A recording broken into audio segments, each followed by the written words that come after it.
प्रक्षोभक वक्तव्य करणाऱ्या नितेश राणेंना गृहविभाग सांभाळायला दिलाय का? नितेश राणे यांनी महाराष्ट्रातील पोलिसांना खेळणे समजू नये. सत्तेचा माज आणि मस्ती बरी नाही. जातीय तेढ निर्माण करणाऱ्या नितेश राणेंवर तात्काळ गुन्हे दाखल करून त्यांची आमदारकी रद्द करा. गृहमंत्री देवेंद्र फडणवीस यांनी गृहमंत्री खाते नितेश राणेंना सांभाळायला दिले आहे का?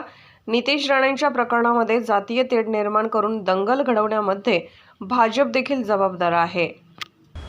काल माळशिरसमध्ये जातीवादी भाजपचा आमदार नितेश राणे यांनी जातीय तेढ निर्माण करण्याचे वक्तव्य केलेलं आहे. नितेश राणेचं म्हणणं असं होतं की एकाच्या घरावरती बुलडोजर फिरवा, मी बघून घेतो, पोलिसांच्या समोर मी चिथावणी देतोय, आमचं कुणी वाकडं करू शकत नाही, अशा पद्धतीने वक्तव्य करून जातीय तेढ निर्माण करण्याचं काम केलेलं आहे.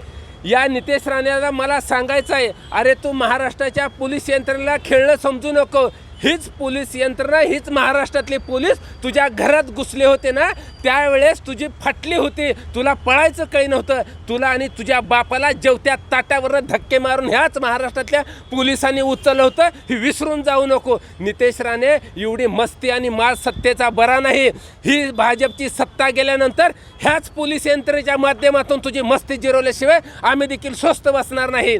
आणि या गृहमंत्री साहेबांना, फडणवीस साहेबांना माझी मागणी आहे, फडणवीस साहेब आपल्याकडे, की असे जातीय तेढ निर्माण करणारा नितेश राणेवरती तात्काळ गुन्हे दाखल करा, याची आमदारकी रद्द करा. अहो गृहमंत्री साहेब, नेमकं गृहमंत्री खातं तुमच्याकडे आहे का?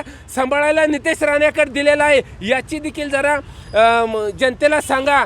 कारण नितेश राणे म्हणतोय बाप आमचा सागर बंगल्यावरती बसलाय, आमचा बॉस सागर बंगल्यावरती बसलाय. अरे नितेश राणे, नेमका तुझा बाप कोण आहे, तुझा बॉस कोण आहे, एकदा जनतेला सांग.